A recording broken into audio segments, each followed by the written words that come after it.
মেহরাব ভাই কি করছো তুমি? আমি ব্যথা পাচ্ছি তো। আরে এত বড় শাড়ি কি আমার হয় নাকি? আমি কিন্তু আন্টিকে বলে দেব যে তুমি আমায় ব্যথা দিয়েছ। আরে এভাবে পেঁচাচ্ছ কেন? আমি তো পড়ে যাব। চুপ করে থাক, তুই জানিস না বড়দের মুখের উপর কথা বলতে হয় না। আমি গুনে গুনে তোর থেকে 5 বছরের বড়, আর তুমি কি হ্যাঁ আপনি বলবি বুঝলি? আর একটু শান্ত হয়ে দাঁড়া তো, দেখছিস না আমি একটা গুরুত্বপূর্ণ কাজ করছি? কোনো দিক দিয়ে যে দেব আমি বুঝি না। শাড়ি এত বড় কেন বানাই? আমি তো পরাতেই পারছি না। আমি তো বললাম তো আপনি পারবেন না, শুধু শুধু অকাজ করছেন। আমি তো ছোট, তাই এই ফ্রক পরেই আমায় ভালো লাগে, শাড়িতে নয়। আপনি বড় হয়েও বেঝেন না? আপনি কি বোকা মেহরাব ভাই? চুপ থাক। মম একটু ভেবে। আচ্ছা তাহলে এক কাজ কর, শাড়িটা তোর কাছেই রাখো, তুই বড় হলে এটা পরিস।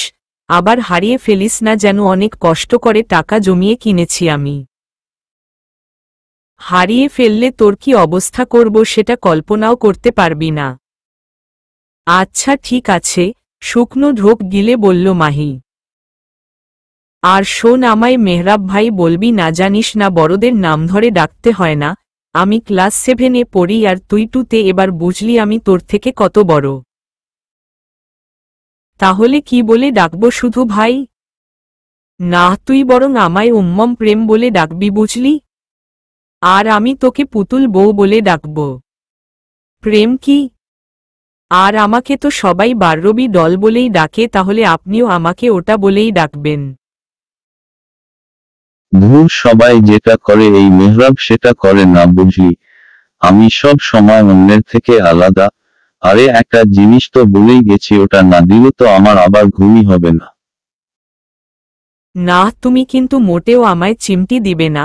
আমি আম্মুকে বলে দেব। কিন্তু কে শোনে কার কথা? মেহরাব দাঁত কেলিয়ে মাহির হাতে একটা চিমটি দিয়ে দে দৌড়। আর ওদিকে মাহি ভ্যা ভ্যা করে কাঁদতে লাগল। কিরে, তুই ক্লাসে না গিয়ে এভাবে গেটের সামনে দাঁড়িয়ে আছিস কেন? ঋতুর ডাকে মাহি অতীত থেকে বর্তমানে ফিরে আসলো। আরে আমি তো তেমন কিছুই চিনি না, তাই তোর জন্য অপেক্ষা করছিলাম বুঝিসই তো। আজকাল আবার ভার্সিটিতে সিনিয়ররা জুনিয়রদের হেনস্থা করে, আর আমরা তো ফার্স্ট ইয়ার, আমাদের তো আরও বেশি হবে। আমিও তাই ভাবছি। চল ভিতরে যায় দেখি কি হয়।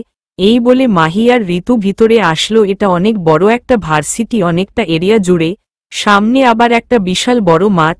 মাহি আর ঋতু ভয়ে ভয়ে ব্যাগ চেপে ধরে হেঁটে যাচ্ছিল, তখনই পাশে দেখল কয়েকটা ছেলে কান ধরে উঠবস করছে, আবার কেউ গান গাইছে। এদের এমন অবস্থা নিশ্চয় সিনিয়ররা করেছে। আমরা সেদিকে পাত্তা না দিয়ে সামনে এগিয়ে গেলাম, তখনই দুজনেই কারো সাথে ধাক্কা খেলাম। দোষটা যেহেতু আমাদের, তাই আমিই আগে সরি বললাম। কিন্তু ছেলেটা কেমন যেন ভ্রু কুঁচকে আমাদের দিকে তাকিয়ে আছে, তাই আমি ওনাকে রেখে পাশ দিয়ে যাওয়ার জন্য বললাম, দেখি একটু। কি দেখবা? চোখ নেই, দেখতে পাও না? দেখে তো মনে হয় জুনিয়র, তার সাথে ইয়া বড় বড় চোখ থাকতেও সিনিয়রদের সাথে ধাক্কা খাও কেমনে? মেহরাব: আরে আজব লোক তো, গায়ে পড়ে ঝগড়া করতে আসছে। কিছু বলছি না দেখে আমাদের অবুলা ভাবছে, দাঁড়াও দেখাচ্ছি মজা। আমি অন্ধদিনের বেলায় কিছুই দেখতে পাই না, কিন্তু আপনি, আপনার তো রাক্ষসের মতো বড় বড় চোখ, তো আপনি দেখতে পেলেন না কেন? মাহি: তুমি তো দেখি ভারী অসভ্য মেয়ে, জানো না সিনিয়রদের সম্মান করতে হয়। শোনেন, যে আমার সাথে ভালো ব্যবহার করবে আমি তাকে সম্মান করব, কিন্তু যে আমার সাথে লাগতে আসবে আমি তাকে ছেড়ে কথা বলবো না, বুঝলেন? মাহির কথা শুনে মেহরাব সেই পরিমাণে রেগে গেল, রেগে গিয়ে মাহির হাতে জোরে সরে একটা চিমটি কাটল। এবার দেখো কেমন লাগে লেজ ছাড়া বান্দর মেয়ে কোথাকার। এটা কি করলেন? কি আমি লেজ ছাড়া বান্দর? আর আপনি কি সুর ছাড়া হাতি কোথাকার? হাত ডলতে ডলতে বলল মাহি। এই মেহরাব, এদিকে আয়, কথা আছে। পিছন থেকে মেহরাবের বন্ধু মেহরাবকে ডাকল। আজকের মতো ছেড়ে দিল এরপর থেকে না বড়দের সম্মান করবে, বুঝলে? এই বলে মেহরাব চলে গেল। উনি আমায় চিমটি কাটল। এর স্বভাবটা পুরো আমার মেহরাব ভাইয়ের মতো, যার কিনা আমায় চিমটি না দিল ভাতই হজম হতো না। তাহলে কি এনি আমার হারিয়ে যাওয়া মেহরাব ভাই? না, মানুষের স্বভাব এক হলেই কি সবাই এক হয়? আর আমার মেহরাব ভাই এমন ঝগড়ুটে হতেই পারে না, মনে মনে বলল মাহি। আমি জীবনে যতগুলি গল্প প্লাস মুভি দেখেছি সবগুলিতেই কোনো ছেলে মেয়ের ধাক্কা হলে একে অপরের দিকে তাকিয়ে থাকে, তারপর চোখে চোখে প্রেম, মনে মনে কথা, কিন্তু তোদের তো দেখছি পুরাই উল্টো। চুপ কর, তুই সবকিছু জেনেও এমন কি করে ভাবতে পারলি? তুই জানিস না, আমার মনে শুধু একজনই আছে, আর সে হলো প্রেম, মানে আমার মেহরাব ভাই। ওকে এবার চল। তারপর দুজনেই ক্লাসে চলে গেল। কোথায় খুঁজবো তোকে আমি? এতটা বছরে কোথায় কোথায় খুঁজিনি তোকে, আন্টিকেও পাইনি, তোকেও পাইনি, তাহলে কি কখনোই তোকে পাবো না আমার পুতুল বউ? মাহির ছোটবেলার একটা ছবির দিকে তাকিয়ে বলল মেহরাব, সেদিন ছোট ছিলাম বলে বাবার মুখের উপর কিছু বলতে পারিনি, তোকে রেখেই চলে আসতে হয়েছে, কিন্তু এখন তোকে একবার খুঁজে পাই আর কোথাও যেতে দেব না। বাড়িতে। মাহি, শোন না, তোর এই কানের দুল আর এই ড্রেসটা পরে আমি বের হচ্ছি, এসেই তোকে দিয়ে দেব ওকে। এই বলে মাহির ফুফাত বোন দোলা চলে গেল। দোলার বাবা নেই, তাই ওর মা আর ও মাহিদের ওখানেই থাকে। মাহি, তুই দোলাকে কিছু বলিস না কেন? ও তোর সব জিনিসে এভাবে দখলদারি করে যেন মনে হয় এই সব কিছু ওর। ও যদিও বলে এসেই দিয়ে দেব, কিন্তু আমি জানি ও এগুলা জীবনেও আর দিবে না। ঋতু আর মাহি বিকেলে ওদের ছাদে বসেছিল, তখনই দোলা উপরের কথাগুলো বলে চলে গেল। ঋতু আর মাহিদের বাড়ি পাশাপাশি। আরে নিক না, তাতে কি, যা কিছু আমার সবই তো ওর। হুমম, তুই এভাবে মন প্রাণ সব উজাড় করে ওকে সবকিছু দিয়ে দে, একদিন দেখা গেল তোর সবথেকে প্রিয় জিনিসটাই ও নিয়ে নিয়েছে, তখন কি করবি? না, এটা কখনোই হবে না, কেননা আমার সবথেকে প্রিয় হলো আমার মেহরাব ভাই, আর দোলা কিছুতেই ওনাকে নিতে পারবে না। আপনি কোথায় মেহরাব ভাই? আপনার কি একবারও আমার কথা মনে পড়ে না? আপনার পুতুল বউকে কি একবারও দেখতে ইচ্ছে করে না? সেদিন না বলে কোথায় চলে গেলেন? হারিয়ে ফেললাম আপনাকে। দোলা গাড়ির জন্য অপেক্ষা করছে, ঠিক তখনই দোলার সামনে মেহরাব ওর বাইকটা থামালো। মেহরাব বাইক থেকে নামতেই দোলা মেহরাবকে দেখে হা হয়ে গেল, মনে মনে প্রতিজ্ঞা করল যে কিছুর বিনিময়েই হোক না কেন একে আমার চাই জিনিস কিভাবে নিজের করতে হয় সেটা এই দোলা ভালো করেই জানে। ধুর, সারা রাস্তা এসে এখানেই বাইকটা খারাপ হতে হলো। রেগে বাইকে লাথি মারলে মেহরাব, কিন্তু ফলস্বরূপ নিজেই পায়ে ব্যথা পেল।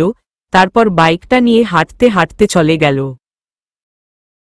এটুকু সময়ে দোলা হা করে মেহরাবের দিকে তাকিয়েছিল, যেন চোখ দিয়েই গিলে ফেলবে। রোদে ঝলমল করা আকাশটা মুহূর্তেই ঘন কালো মেঘে ঢেকে গেল। তার কিছুক্ষণ পরই ঝুমঝুমিয়ে বৃষ্টি শুরু হয়ে গেল। মাহি ব্যাগটা দিয়ে কোনো রকমে মাথাটা ঢেকে দৌড়ে একটা দোকানের ছাউনির নিচে গেল। জামা ঝাড়তে ঝাড়তে আকাশের দিকে তাকিয়ে বিড়বিড় করে বলল, এই বৃষ্টি আর আমার রাগ সব সময় রং টাইমে চলে আসে, তাও আবার কোনো কিছু না ভেবেই। তবে এই সকালের বৃষ্টিটা ভালোই লাগছে, টিনের চালে ঝমঝম করে বৃষ্টি পড়ছে আর কেমন একটা সুরের সৃষ্টি হচ্ছে। তখনই মেহরাব বাইক নিয়ে ছাউনির সামনে দাঁড় করিয়ে কোনে রকমে বাইকটা ঢেকে ছাউনির নিচে গিয়ে দাঁড়ালো। জামা ঝেড়ে চুলটা ঝাড়তে ঝাড়তে পাশে তাকিয়ে দেখল মাহি চোখ বড় বড় করে ওর দিকে তাকিয়ে আছে। এই লেজ ছাড়া বান্দরটা এখানে কি করছে? এই সুর ছাড়া হাতিটা আবার এখানে কি করছে? দুজনে ছাউনির দুপাশে দাঁড়িয়ে মনে মনে দুজন দুজনকে বকা দিচ্ছে। তখনই কয়েকটা ছেলে এসে মাহির পাশে দাঁড়ালো, মানে একপাশে মেহরাব আরেক পাশে ওই ছেলেগুলি, আর মাঝখানে মাহি। ছেলেগুলি কেমন করে মাহির দিকে তাকাচ্ছে আর গা ঘেঁষে দাঁড়াচ্ছে। মাহি বিরক্ত হয়ে কোনো উপায় না পেয়ে মেহরাবের দিকে সরে গেল। মাহির এভাবে মেহরাবের দিকে আসতে দেখে প্রথমে মেহরাব ভ্রু কুঁচকে তাকালেও পরে ওপাশে ছেলেগুলোকে দেখে আর কিছু বলল না। সত্যি জীবনটা কত জটিল, দুজন দুজনকে পাগলের মতো খুঁজছে, কিন্তু তারাই আবার একে অপরের পাশে দাঁড়িয়ে আছে, কিন্তু কেউ কাউকে চেনে না। সত্যি জীবন বড়ই অদ্ভুত। প্রায় অনেক সময় পর ওই ছেলেগুলি চলে গেল। তার কিছুক্ষণ পরই মেহরাব একটা প্যাকেট থেকে রেইনকোট বার করে গায়ে দিয়ে বাইকের কাছে গেল। আরে আজব তো, ছেলেটার কাছে যখন রেইনকোট ছিলই তাহলে হুদাই এখানে দাঁড়িয়ে ছিল কেন? মেহরাব বাইকের উপর থেকে কাজকটা সরিয়ে ভাঁজ করে প্যাকেটে পুরে বাইকে পিছনে রেখে দিল। তারপর যেই সামনে এসে বাইকে উঠতে যাবে তখনই ধপাস করে একটা শব্দ হলো। মেহরাব পিছনে তাকিয়ে দেখল মাহি কাদার মধ্যে পড়ে গেছে। কারো এভাবে পড়া দেখলে হাসতে হয় না, কিন্তু হাসি আবার চেপেও রাখা যায় না। মেহরাব ও তেমনি হু হা করে হেসে দিল। মাহি রেগে উঠে দাঁড়িয়ে মেহরাবকে বলল, কেউ পড়ে গেলে হাসতে হয় না, বরং তাকে সাহায্য করতে হয়, সেটাও জানেন না? জানি তো, তবে আমার এখন সেই সময় নেই। ওকে। এই বসে হাসতে হাসতে বাইক স্টার্ট দিয়ে চলে গেল। বিয়াদব ছেলে, এই বলে মাহি রেগেমেগে বাড়ি চলে গেল। বাড়ি গিয়ে চেঞ্জ করে আসতে আসতে আরো দেরি হয়ে গেল। মাহি দ্রুত হেঁটে ক্লাসে যাচ্ছিল। একটা ক্লাস পার হতেই দেখল মেহরাব আর ওর বন্ধুরা সবাই ক্লাসে বসে খালি গালায় গান গাইছে। কেউ বেঞ্চে হাত দিয়ে শব্দ করছে, আবার কেউ খালি বোতল হাতে মেরে শব্দ করে। সবাই মিলে, আমার এই বাজে স্বভাব কোনোদিন যাবে না। এই গানটা গাইছে, এদের কি কোনো ক্লাস নেই? সব সময় শুধু আড্ডা। মাহি বিড়বিড় করতে করতে নিজের ক্লাসের দিকে গেল। গিয়ে দেখল কামাল স্যার ক্লাস নিচ্ছে। স্যার আসব। এই স্যারের চোখে চশমা আছে, কিন্তু আমি জানি আমার কথা শুনে আমার দিকে তাকাবে, কিন্তু চশমার উপর দিয়ে মানে হলো চশমাটা নাকের উপর, আর আমার দিকে তাকিয়েছে চশমার উপর দিয়ে। কয়টা বাজে? ঘড়ির দিকে তাকিয়ে বলল, সরি স্যার, একটু দেরি হয়ে গেল। এই একটু? আচ্ছা যাও, জায়গায় গিয়ে বসো। তারপর আমি গিয়ে ঋতুর পাশে বসে পড়লাম। আমাদের পাশের বেঞ্চে দোলা বসে আছে। ক্লাস শেষ করে আমরা বেরোতেই দেখলাম দোলা হা করে সামনের দিকে তাকিয়ে আছে। ওর তাকানো দেখে আমরাও সামনে তাকালাম। দেখলাম সেই সুর ছাড়া হাতিটা হেঁটে চলে যাচ্ছে। তার মানে ওকে দেখেই এর এই অবস্থা। এখানে পড়ে? ওহ আল্লাহ, আমি তো জানতামই না। এবার তো আমার কাজ আরো সহজ হয়ে গেল। এই বলে দোলা চলে গেল। ওর আবার কি হলো জানি না, চলতো। ওর কখন কি হয় ও নিজেই জানে না। বুঝলি, ভাবছি চট্টগ্রাম যাব। ফুচকা খেতে খেতে বলল মাহি। কেন? আরে আব্বুর যখন চট্টগ্রামে পোস্টিং ছিল তখন তো আমরা ওখানেই থাকতাম, আর ওখান থেকেই মেহরাবের সাথে আমার পরিচয় হয়েছিল। পরে ওনারা ওখান থেকে চলে আসেন, আর তার কিছুদিন পর আমরাও চলে আসি। মাহিম আঙ্কেল মানে মেহরাবের বাবা, উনি তো আব্বুর অনেক ভালো বন্ধু, কিন্তু ওখান থেকে চলে আসার পর আর কোনো যোগাযোগ হয়নি। ভাবছি ওখানে গেলে যদি মেহরাবের সাথে দেখা হয়। তোদের লাভ স্টোরিটা না, ওই যে রিয়াজ আর পূর্ণিমার একটা মুভি আছে না, প্রেমী ও প্রেমী দেখা দিল তুমি, এই গানটা হয়। মুভির নামটা মনে নাই। ওদের মতো দেখা গেল মেহরাব চলে গেল, তারপর তুই ওখানে গেলি, আবার নয়তো তুই আসলি মেহরাব গেল, আর তোদের যদি দুজনের দেখাও হয় তোরা চিনবি একে অপরকে। সেটাও তো কথা। আমি বুঝি না বয়সের সাথে সাথে মানুষের চেহারা পাল্টে যায় কেন, আজব। তখনই মাহি দেখল পাশে মেহরাব ও ওর বন্ধুদেরকে বলছে, বুঝলি, ভাবছি চট্টগ্রাম যাব। দেখেছিস কিভাবে আমাকে নকল করছে? এই ছেলেটা চরম লেভেলের অভদ্র। দাঁড়া তো একে দেখাচ্ছি মজা। এই বলে মাহি মেহরাবদের ওখানে গেল। আরে মাহি শোন, যাস না, দাঁড়া। কিন্তু কে শোনে কার কথা? আর দোলা তো হাতে ফুসকার বাটি ধরে মেহরাবের দিকেই তাকিয়ে আছে। এই আপনি আমায় নকল করলেন কেন? মেহরাব কথা বলছিল, তখনই মাহি কথাটা বলল। মানে? আমি কোনো দুঃখে তোমাকে নকল করতে যাব? আর তুমি কে বলত? ওহ হ্যাঁ, মনে পড়েছে, তুমিই তো সে যে কিনা আজকে সকালে রাস্তায় ধপাস করে পড়ে গিয়েছিলে। এই বলে মেহরাব সহ ওর সব বন্ধুরা হাসতে লাগল। মাহি রেগে লাল হয়ে মেহরাবের হাতে জোরে সরে একটা চিমটি কাটল। আউচ! এটা কি করলে, অসভ্য মেয়ে! কেমন লাগে? কালকে আমারও এমন লেগেছিল। তখনই ঋতু পিছন থেকে মাহিকে ডাকল। এই তোমার নাম মাহি? হাত ডলতে ডলতে বলল মেহরাব। বলবো কেন, আমি যাকে তাকে আমার নাম বলি না ওকে। এই বলে মাহি চলে গেল। এই ঋতু, তুই 20 টাকা দিবি, আমি 20 টাকা দেব, আর দোলা 20 টাকা দিবি, বুঝলি? দে টাকা দে, আমি সব টাকা একসাথে করে ফুচকাওয়ালা মামাকে দিয়ে আসি। এই নে 20 টাকা, দোলা এবার তুই দে। ওমম মাহি, শোন না, আমার কাছে না খুচরা নেই, তুই বরং আমারটা দিয়ে দে, আমি বাড়ি গিয়ে তোকে দিয়ে দেব ওকে। এই বলে দোলা চলে গেল। এই মেয়েটা এমন কেন বুঝি না, সব সময় শুধু তোর পিছনে লাগে, কিভাবে তোর সব নেওয়া যায় এটাই ভাবে। আহ ঋতু, তুই চুপ করত, দাঁড়া তুই এখানে, আমি বিলটা দিয়ে আসি। এই বলে মাহি বিল দিতে গেল।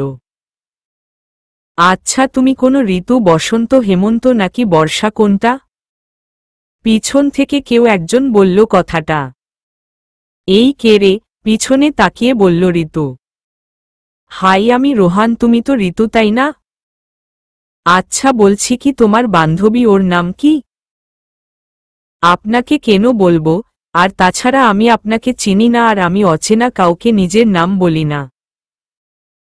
এই তুমি তো ভারী পাজি মেয়ে, শুধু তো নামই জিজ্ঞাস করছি বললে কি এমন মহাভারত অশুদ্ধ হবে শুনি? আমি বলছি তো বলবো, না পারলে জেনে নিন। আর আপনি আমায় পাজি বললেন কেন? লেজকাটা হনুমান একটা, এই বলে ঋতু চলে গেল। রোহান হা করে ওখানেই দাঁড়িয়ে রইল। কিরে, নামটা জানতে পারলি? মেহরাব। নারে, দুটোই একদম ঘাড় তেরা, কিছুতেই নাম বলল না, একেবারে ছোপা রুস্তম। আমি স্পষ্ট শুনেছি ওই মেয়েটা ওকে মাহি বলেই ডেকেছে। আরে ছাড় তো, মাহি নামে কত মেয়ে আছে, এখন চল যাওয়া যাক। এই বলে মেহরাবরা সবাই বাইক নিয়ে চলে গেল। রুমের মধ্যে দোলা পায়চারি করছে আর নিজে নিজেই বলছে, যে করেই হোক ওই হিরোকে আমার প্রেমের জালে ফাঁসাতেই হবে, ওকে আমার চাই চাই, যা করার কালকেই করতে হবে, সবকিছু একেবারে ঠান্ডা মাথায় করতে হবে। মা এ সময় বাড়িতে নেই, থাকলে মায়ের থেকে কিছু পরামর্শ নেওয়া যেত। পরদিন ভার্সিটিতে সবাই ক্লাস চলছে, দোলা ফাঁকি দিয়ে মেহরাবকে খুঁজছে, তখনই দেখল মেহরাব ওর ব্যাগ রেখে কোথাও একটা গিয়েছে। দোলা চুপি চুপি মেহরাবের ব্যাগটা খুলল, দেখল একটা নীল ডায়েরি। এটাতে নিশ্চয়ই ওর পছন্দ অপছন্দের সবকিছু লেখা থাকবে। আমি সব পড়ে মেহরাবের মনের মতো হব, ইয়েস। এই বলে দোলা ডায়েরিটা খুলল, দেখল প্রথম পাতায় মাহির ছোটবেলার একটা ছবি আঠা দিয়ে আটকানো। কি, এটা তো মাহির ছবি! অবাক হয়ে বলল দোলা। তারপর আরও এক পৃষ্ঠা উল্টল, ওখানে লেখা, আমি কবে তোকে খুঁজে পাবো আমার পুতুল বউ, তোকে কি আমি একেবারের জন্যই হারিয়ে ফেললাম? তুই কি কখনোই আমার হবি না? কত খুঁজেছি তোকে, কি করে চিনব তোকে, তুই কি পড়বি না আমায় খুঁজে নিতে? আচ্ছা, আমার দেওয়া সেই শাড়িটা কি এখনো তোর কাছে আছে? নাকি হারিয়ে বসে আছি? তুই যদি ওই শাড়ি পরে আমার সামনে আসিস, তাহলে তুই নয় আমি তোকে চিনে নেব। আরেক পৃষ্ঠা উল্টাতেই যেতেই বাইরে মেহরাবদের গলা শুনতে পেল। তখনই দোলা তড়িঘড়ি করে ডায়েরিটা ব্যাগে রেখে লুকিয়ে চলে গেল। তার মানে এই মেহরাবই মাহির সেই ছোটবেলার ভালোবাসা মেহরাব? মাহি এ কথা এখনো জানে না, আর মেহরাব ও ইউরেকা, এবার হবে আসল মজা। মেহরাব তার মাহিকে পাবে, কিন্তু আসল মাহি নয়, নকল মাহি, আর কেউ সেটা জানতেও পারবে না। এটা বলে দোলা একটা হাসি দিল। শোন না ঋতু, তুই চলে যা, আমায় আজকে আবার আব্বুর অফিসে যেতে হবে, আব্বু যেতে বলেছিল। মাহি। আচ্ছা তুই তাহলে যা, আমি চলে যাচ্ছি, আজকে দোলাকে দেখলাম না, মনে চলে গেছে। তারপর মাহি ঋতুর কাছ থেকে বিদায় নিয়ে বাস স্টপে গিয়ে দাঁড়াল। কিছুক্ষণ পরে বাস আসলে, মাহি গিয়ে বাসে উঠে পড়ল। কোথাও সিট খালি নেই। তারপর দেখল একটা আধবয়সী মহিলার পাশের সিটটা খালি, মাহি ওখানে গিয়ে বসে পড়ল। ধুর, এই বাইকটাকে আজকেই খারাপ হতে হলো। রোহান, তুই বাইক সারিয়ে বাড়ি দিয়ে আসিস, আমি বাসে করে চলে গেলাম ওকে, এই বলে মেহরাব চলে গেল। তারপর দৌড়ে গিয়ে একটা বাসে উঠে পড়ল। কোনো সিট খালি নেই, অগত্যা দাঁড়িয়ে থাকতে হলো। কিছুদূর যাওয়ার পর বাস থামলে একটা মহিলা নেমে গেল, মেহরাবও গিয়ে ওই মহিলার সিটে বসে পড়ল। পাশে অবশ্য একটা মেয়ে আছে, তবে বর্তমানে চুল দিয়ে তার মুখটা ঢাকা। সে জানালা দিয়ে ব্যস্ত শহর দেখতে ব্যস্ত। বাস আবারও চলতে শুরু করলো। হঠাৎ করে একটু স্লো করতেই মাহি তাল সামলাতে না পেরে পাশের জনের সাথে ধাক্কা খেল। ও সরি সরি, আমি আসলে দেখতে পাইনি। এ কি আপনি? আবার তুমি? এই তোমার সমস্যাটা কি বলো তো? এত মানুষ থাকতে তুমি ঘুরে ফিরে সেই আমার সাথেই ধাক্কা খাও কেন? এই আপনি মহিলা থেকে সুর ছাড়া হাতি হয়ে গেলেন কিভাবে? আসলে মাহি ব্যস্ত নগরী ঢাকা দেখতে দেখতে কখন যে পাশের মহিলাটা চলে গেছে ও বুঝতেই পারেনি। হোয়াট? এই তোমার কি মাথার তার ছেঁড়া, কি সব বলছো? আপনার মাথায় ঘিলু কম, শুধু গায়ে পড়ে ঝগড়া করেন। এই যা আমার স্টপ এসে গেছে, আমি নামবো। আর তাছাড়া আপনার মতো একটা ঝগড়ুটের সাথে আমি আর 1 মিনিটও যেতে চাই না। আমারও বয়েই গেছে তোমার সাথে যেতে, যাও নামো। বাস তখনও থামিনি। মাহি নামতে গেলেই বাস আচমকা স্লো করে আর মাহি হুট করেই মেহরাবের কোলের উপর বসে পড়ল। হ্যাঁ বসো, পারলে বুকের ভিতর ঢুকে যাও, অসভ্য গায়ে পড়া মেয়ে। এই শুনুন, আপনি একটা অভদ্র ছেলে, বুঝলেন? কোনো আদব কায়দা জানেন না, শুধু জানেন মেয়েদের মতো পায়ে পা লাগিয়ে ঝগড়া করতে। মাহি মেহরাবের কোলে বসে থেকেই মেহরাব এর সাথে ঝগড়া করছে। দুজনের ঝগড়ার মাঝেই বাসটা আবার ছেড়ে দিল। আর বাসের সব যাত্রী বিরক্ত হয়ে ওদের দিকে তাকিয়ে আছে। পরে কন্ডাক্টর বিরক্ত হয়ে দুজনকেই বাস থেকে নামিয়ে দিল। সবকিছু আপনার দোষ, আপনার জন্যই বাস থেকে এভাবে নামিয়ে দিল।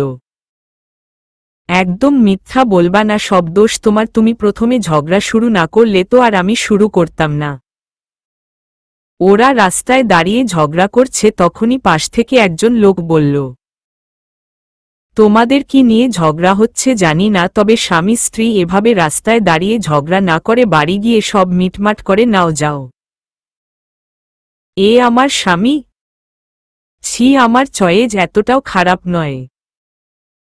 আঙ্কেল, আপনি ভুল করছেন। এই ঝগড়ুটে মেয়ে কিছুতেই আমার বউ নয়। আমার এতটাও দুর্দিন আসেনি। এই বলে দুজন দুদিকে চলে গেল। পরদিন সকালে দোলা চুপি চুপি মাহির রুমে গেল। উদ্দেশ্য মাহির থেকে সেই শাড়িটা নেওয়া, যেটা মেহরাব মাহিকে ছোটবেলায় দিয়েছিল। আসলে দোলা নিজেও জানে না যে আদৌ সেই শাড়িটা মাহির কাছে আছে কিনা। পরদিন সকালে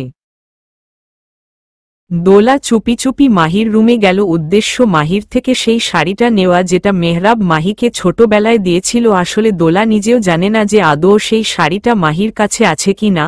মাহির রুমে গিয়ে দেখল মাহি বিছানায় উপর হয়ে শুয়ে একটা উপন্যাস পড়ছে। দোলা আস্তে করে গিয়ে মাহির পাশে বসে পড়ল।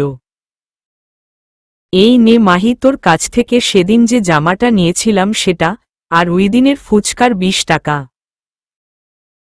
দোলাকে দেখে মাহি বইটা বন্ধ করে উঠে বসে বলল, আরে এটার আবার কি দরকার ছিল? আচ্ছা রাখো এখানে। তা তুই এত সকাল সকাল কিছু বলবি? শোন না, বলছি কি যে আজকে তো শুক্রবার আর ভার্সিটিও বন্ধ, তাই ভাবছিলাম বিকেলের দিকে আমি তুই ঋতু সবাই ঘুরতে গেলে কেমন হয়। আরে এটা ভালো প্রস্তাব, দাঁড়া আমি ঋতুকে বলে দিচ্ছি। আর শোন, আমরা সবাই শাড়ি পরে যাব কেমন? কিন্তু আমার তো কোনো শাড়িই নেই, মন খারাপের ভান করে বলল দোলা। আরে তোর নেই তাতে কি, আমার তো আছে। ওখান থেকে একটা পছন্দ করে পরে নিস, তাহলেই তো হয়ে গেল। এটাই তো চাইছিলাম আমি। বাহ, তুই সত্যি বড্ড বোকারে মাহি, মনে মনে বলল দোলা। বিকেলে ঋতু সেই কখন রেডি হয়ে বসে আছে, আর মাহি কেবল গোসল করে বেরিয়েছে। জলদি কর না রে বোন, আমার খুব অস্বস্তি লাগছে। মানুষ যে শাড়ি পরে কেমনে থাকে কে জানে, আমার তো হাঁটতে গেলেই মনে হয় যেন কুচিগুলি টুপ করে খুলে যাবে। আমারও সেই একই অবস্থা। ওদের কথার মাঝেই দোলা আসলো। তারপর মাহি আলমারি খুলে সবকটা শাড়ি বার করল, প্রায় 4-5টা মতো। দোলা ভালো করে সব শাড়িগুলি উল্টে পাল্টে দেখল, এর মধ্যে কোনটা মেহরাবের দেওয়া বুঝতে পারছে না। আর মেহরাব যেহেতু শাড়িটা মাহিকে অনেক ছোটবেলায় দিয়েছিল, সেহেতু সেটা অনেক আগের ডিজাইন হবে, আর এখানে তো সবগুলিই নতুন, তাহলে মেহরাবের দেওয়া শাড়িটা কই? তখনই দোলার চোখ পড়ল আলমারির দিকে, দেখল একটা পাকেটে যত্ন করে কিছু একটা রাখা। দোলা মাহিকে বলল, ওই পাকেটে কি আছে রে? মাহি পাকেটটা বার করে হাতে নিয়ে বলল, এটাতে একটা শাড়ি আছে যেটা আমার খুবই প্রিয়, আমি আজকে এটাই পরব। পাকেট থেকে শাড়িটা বার করে বুকের সাথে জড়িয়ে ধরে বলল মাহি, তার মানে এটাই মেহরাবের দেওয়া সেই শাড়িটা? দোলা টপ করে বিছানা থেকে নেমে মাহির হাত থেকে শাড়িটা নিয়ে নিজের গায়ে লাগিয়ে বলল, বাহ, এই শাড়িটা তো অনেক সুন্দর মাহি, আমি এটা পরি প্লিজ। আবার শুরু হয়ে গেল এর নেকামি। এটা মেহরাব ভাইয়ের দেওয়া মাহির প্রথম উপহার, আমি নিশ্চিত মাহি এটা দোলাকে দেবে না। প্লিজ মাহি, নিজেরটা নিজে বুঝে নে, মনে মনে বলল ঋতু। কিছু মনে করিস না দোলা, আমি এটা তোকে দিতে পারবো না, আর তাছাড়া এটা তো অনেক পুরানো ডিজাইনের শাড়ি। এখানে দেখ অনেক ভালো ভালো আধুনিক ডিজাইনের শাড়ি আছে, তুই বরং এখান থেকে একটা নিয়ে পর। আর এটা আমি কিছুতেই দিতে পারবো না, শুধু তোকে কেন, কাউকেই দেব না। দোলার থেকে শাড়িটা নিয়ে বলল মাহি। এই অনানটাও ফেল হয়ে গেল। মনে মনে রেগে বলল দোলা, পরন্ত বিকেলে নরম ঘাসের উপর বসে আছে মাহি, আঁচলটা ছড়িয়ে দিয়েছে ঘাসের উপর, চুলগুলো ছেড়ে দেওয়া বাতাসে চুলগুলি দুলছে। ঋতু আর দোলা অন্যদিকে হাঁটতে গেছে। মাহির হাঁটতে হাঁটতে পা ব্যথা হয়ে গেছে, তাই মাহি বসে পড়েছে। দেখছেন মেহরাব ভাই, যে শাড়ি পরাতে গিয়ে আপনি ঘেমে নিয়ে একাকার হয়ে গিয়েছিলেন, আজকে আপনার মাহি সেই শাড়ি নিজে নিজেই পরে নিয়েছে। কিন্তু আফসোস, আপনাকে দেখাতে পারলাম না। আচ্ছা, আপনার কি এখনো আমার কথা মনে পড়ে? নাকি ভুলে বসে আছেন? কিন্তু আমি যে ভুলতে পারছি না। সত্যি কাউকে ভালোবাসার অনেক পথ আছে, কিন্তু তাকে ভুলার কোনো পথ নেই। কিরে রোহান, তুই আমাকে এই বাচ্চাদের পার্কে নিয়ে আসলি কেন? আমি কি বাচ্চা? বিরক্তি নিয়ে বলল মেহরাব। সব সময় রুমে বসে কি ভাবিস বলতো? একটু তো বাইরে বের হ, দেখ পৃথিবীটা কত সুন্দর। আমি এই বাচ্চাদের পার্কে এসে পৃথিবী দেখব কি সব আজগুবি কথাবার্তা? রোহান কিছু বলবে, তখনই দেখল ঋতু কাশফুল তুলছে। আসলে দোলার সাথে ঋতুর একটুও পড়ে না, তাই দুজন দুদিকে। ঋতুকে দেখেই রোহান বলল, শোন না, তুই একটু দাঁড়া, আমি এই যাব কি আসব। এটা বলেই রোহান ফুরুত করে দৌড়ে চলে গেল। এরা আবার কি হলো? ধুরেই বলে মেহরাব ফোন টিপতে টিপতে হাঁটতে লাগলো। কিছু দূর যাওয়ার পরই হঠাৎ সামনে থেকে বাতাস আসায় চোখে কিছু একটা ঢুকে গেল। মেহরাব বিরক্ত হয়ে ফোনটা পকেটে রেখে মাথা উঁচু করে বা হাত দিয়ে চোখ ডলতে লাগলো। তখনই সামনে কাউকে দেখে ওর হার্টবিট বন্ধ হওয়ার উপক্রম। কেননা সামনে যে তার মাহি দাঁড়িয়ে আছে, পরনে ওর দেওয়া সেই শাড়িটা দেখেই চিনে ফেলেছে। একই শাড়ি অনেকেরই হতে পারে, কিন্তু মেহরাব শাড়িটা দেওয়ার সময় শাড়ির আঁচলে রং দিয়ে বড় করে M+M লিখে দিয়েছিল। ছোট মানুষ তো সেই সময়ে প্লাস মানে অনেক কিছু ধরা হতো, আর সেই লেখাটা আঁচলে স্পষ্ট দেখা যাচ্ছে। মেহরাব হাসি মুখে সেই দিকে যেতে লাগলো, চোখে হাত রেখেই, কিন্তু সামনের মানুষের মুখ দেখা যাচ্ছে না, পিছন ঘুরে আছে। মাহি বসেই ছিল, তখনই দুটো বাচ্চা এসে বলল, আপু আপু, আমাদের এই বেলুনটা ফুলায় দিবে? মাহি হেসে ওদের বেলুনটা ফুলিয়ে দিয়ে চলে গেল। মেহরাব হঠাৎ করে এতদিন পর সামনে তার ভালোবাসার মানুষকে দেখে যেন কিছু বলতেও ভুলে গেছে। রোহানের ডাকে হুঁশে ফিরল, তখনই সামনে তাকিয়ে দেখল মাহি নেই। এ কি মাহি, কোথায় গেল? আমি আমার পুতুল বউকে এত কাছে পেয়েও হারিয়ে ফেললাম। কি বলছিস কি মেহরাব, এখানে মাহি কই থেকে আসবে? আর তুই কি মাহিকে চিনিস? আরে আমি দেখেছি ওকে কত বড় হয়ে গেছে, ভাবা যায় আমার সেই ছোট্ট পুতুল বউটা কত বড় হয়ে গেছে। শোন না, ও এই পার্কেই আছে, চল খুঁজি, তুই ওই দিকে যা আমি এই দিকে যাচ্ছি। এই বলে মেহরাব দৌড়ে চলে গেল আর রোহান ওখানেই ঠায় দাঁড়িয়ে থাকল। আরে আমি ওকে খুঁজব কিভাবে, আমি কি ওকে চিনি নাকি? শাড়ি পরা কাউকে দেখলেই আমায় ফোন দিবি, যেতে যেতে বলল মেহরাব। আরে এখানে তো শাড়ি পরা কত মানুষ আছে, শোন আর কিছু বল যাতে আমি চিনতে পারি। যা চলে গেল, এবার আমি কেমনে খুঁজব, কি জ্বালা। মেহরাবের কথা মতো রোহান ও মাহিকে খুঁজতে বের হলো। একটু সামনে গিয়েই দেখল একটা মেয়ে শাড়ি পরে দাঁড়াই আছে। রোহান ভাবল ওটাই বুঝি মাহি। মনে মনে খুশি হয়ে মেয়েটার কাছে গেল, পিছন থেকে বলল, মাহি? জি, দুর্ভাগ্যবশত ওই মেয়েটার নামও মাহি। তোমার নাম মাহি? ইয়েস, অবশেষে তোমাকে পেলাম, দাঁড়াও আমি এখনই মেহরাবকে কল দিচ্ছি। 1 মিনিট, আপনি আমার নাম জানলেন কিভাবে? আর এই মেহরাবটা কে? আরে মেহরাবকে চিনতে পারলে না? ওই যে তোমার মেহরাব ভাই, যাকে তুমি ছোটবেলা থেকে খুঁজতেছ, তোমার ভালোবাসা। রোহান কথা বলার মাঝেই ছোট্ট একটা বাচ্চা এসে মেয়েটাকে জড়িয়ে ধরে বলল, আম্মু। এ কি, তুমি বিবাহিত? তোমার আবার বাচ্চাও আছে? হায় হায়, এটা তুমি কি করেছ? তখনই মেয়েটা স্বামী এসে মেয়েটাকে জিজ্ঞাস করল, কি হয়েছে? দেখো না, এনি মনে হয় পাগল, সেই কখন থেকে কি সব উল্টো পাল্টা কথা বলছে, বিরক্ত করে মারছে আমায়। মেয়েটার স্বামী রোহানের দিকে এগিয়ে গিয়ে বলল, কি ব্যাপার, সমস্যা কি? রোহান মেয়েটার স্বামীর পা থেকে মাথা অবধি দেখল, তারপর বডি দেখে রোহান একটা শুকনো ঢোক গিলে মনে মনে বলল, তুই ভুল জায়গায় ডায়াল করেছিস রোহান, এই মাহি সেই মাহি নয়, জলদি পালা নইলে সামনের এই হাতির নিচে পড়লে চিরে চ্যাপ্টা হয়ে যাবি। এটা বলেই রোহান এক দৌড় দিল, দৌড়ে গিয়ে মাহির সাথে ধাক্কা খেল। আরে তুমি এখানে? এই আজকে তোমরা সবাই শাড়ি পরেছ কেন? আজকে কি শাড়ি দিবস নাকি? রোহান: আরে আপনি তো আমাদের ভার্সিটির সিনিয়র, আর ওই সুর ছাড়া হাতিটার বন্ধু, তা আপনি এখানে কি করেন? আর আজকে কোনো শাড়ি দিবস নয়, মন চাইছে তাই পড়েছি, কিন্তু আমি আমার বোনদের হারিয়ে ফেলেছি, কোথায় যে গেল দুটো। আচ্ছা, আপনি কি কাউকে খুঁজছেন? মাহি।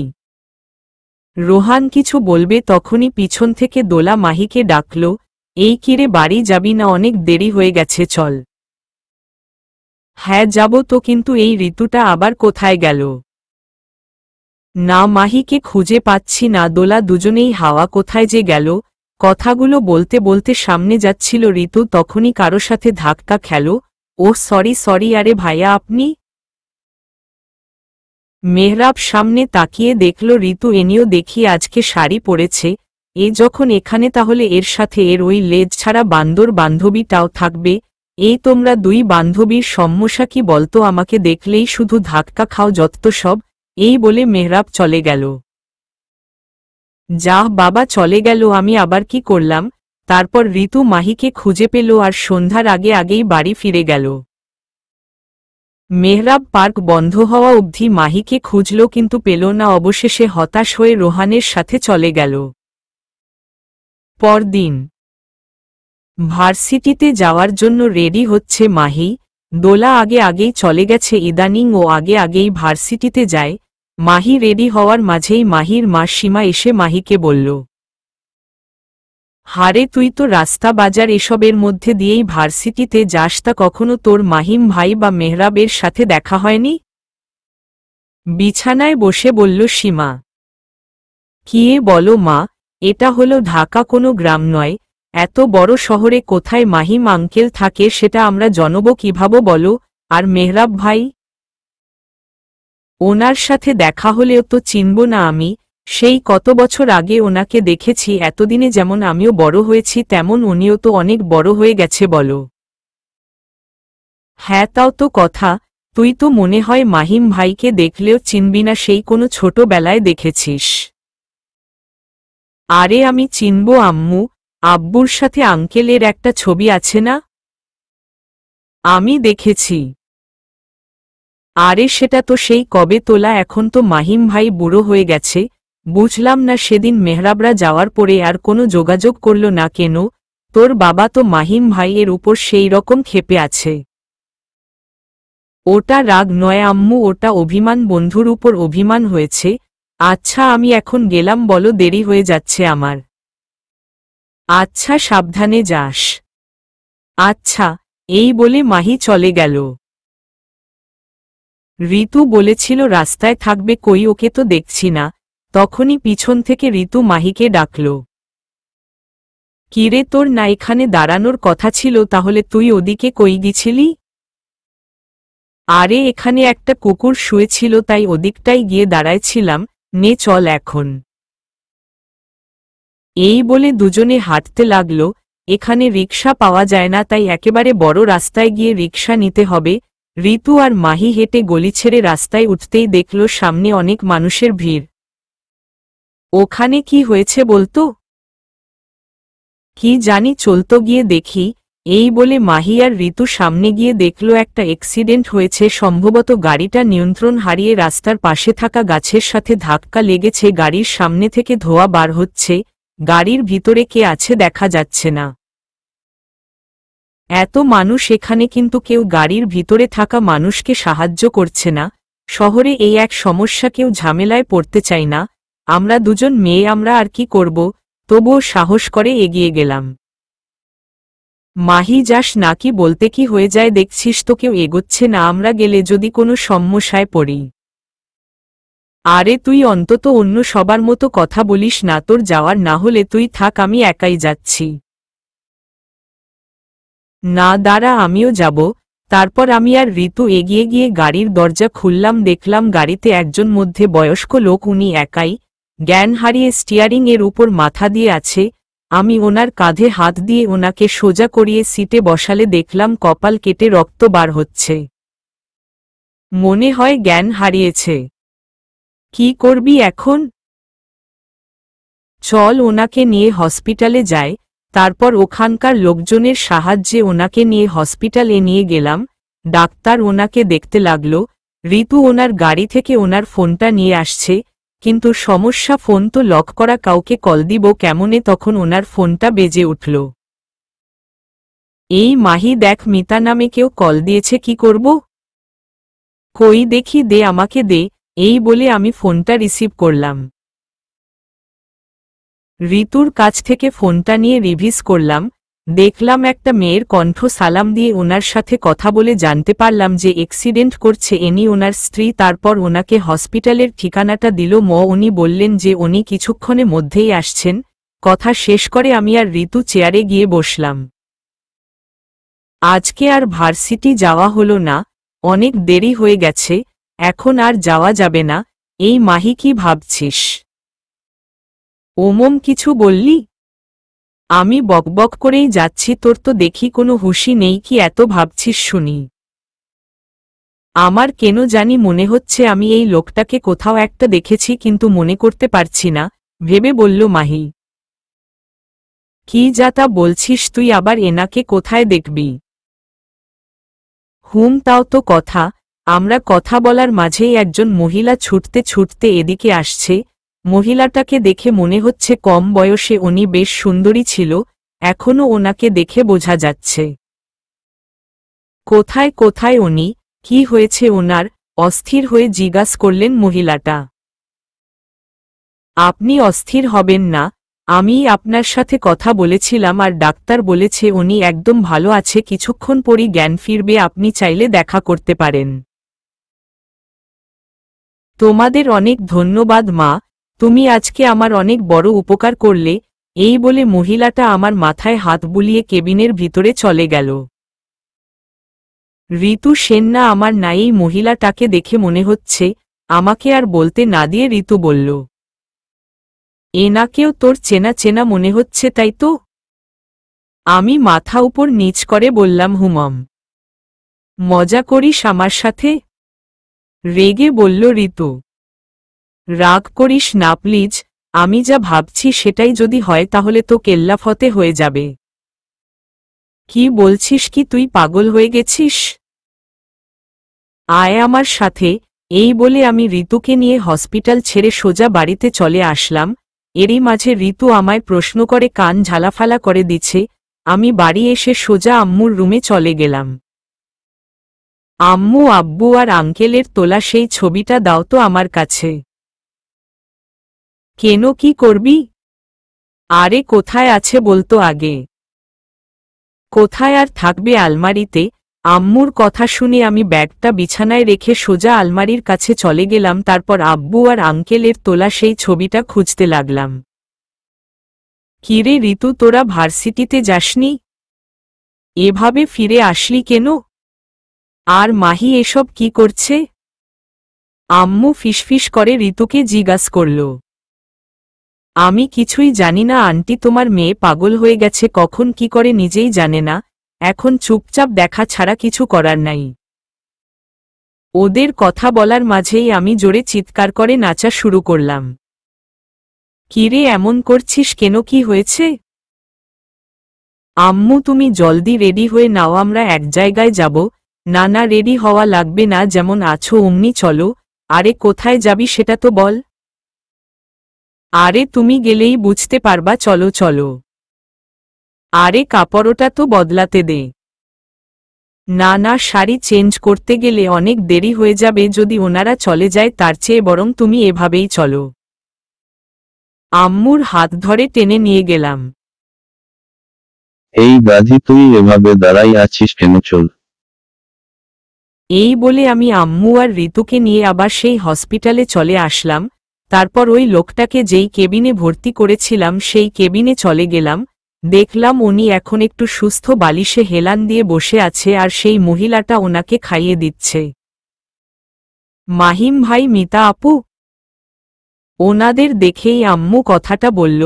কারো কণ্ঠ পেয়ে সেই মহিলাসহ ওই লোকটা পিছন ঘুরে তাকালো, তারপর কিছুক্ষণ চুপ থেকে হঠাৎ মহিলাটা ছুটে এসে আম্মুকে জড়িয়ে ধরল।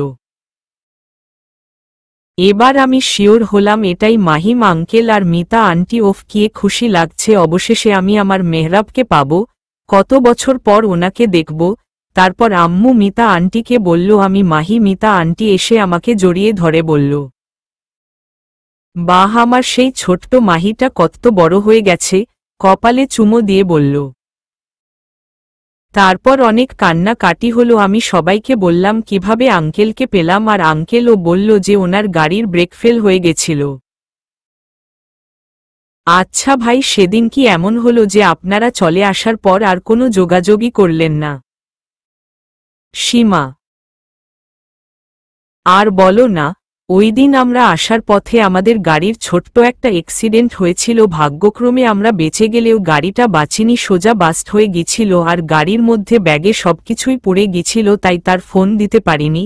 তবে কয়েক মাস পর আমি চট্টগ্রাম গিয়েছিলাম তোমাদের ওখানে, কিন্তু ততদিনে তোমরা আর ওখানে ছিলে না।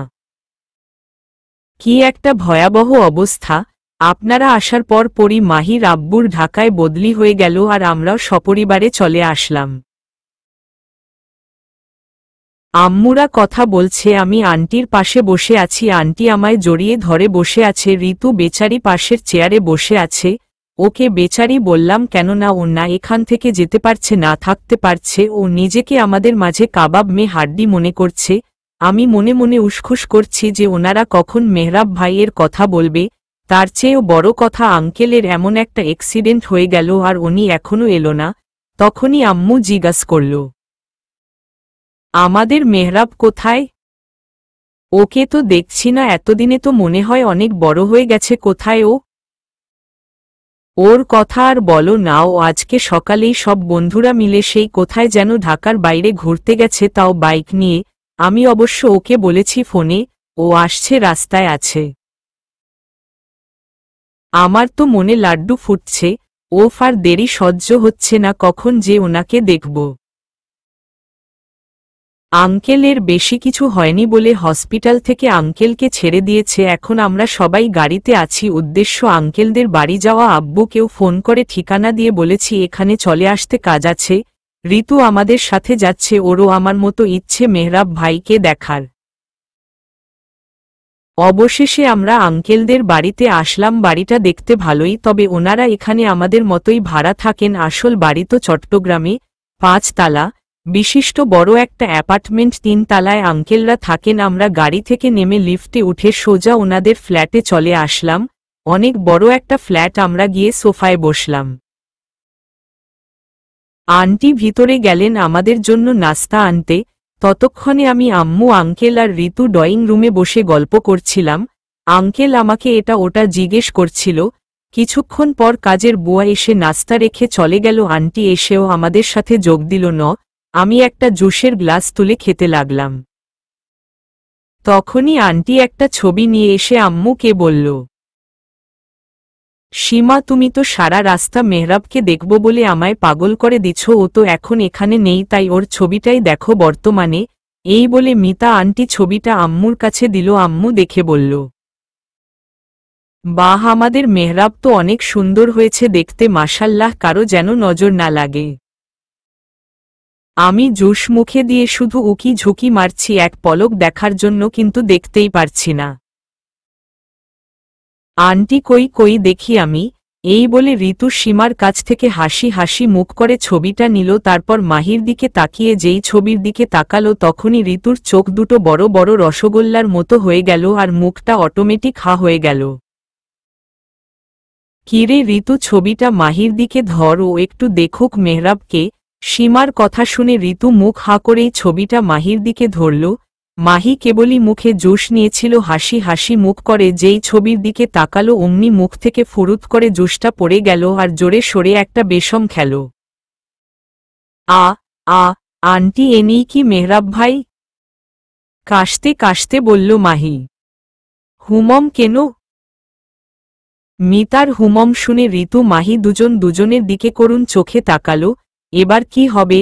দুজনই একসাথে বলে উঠল, চলবে।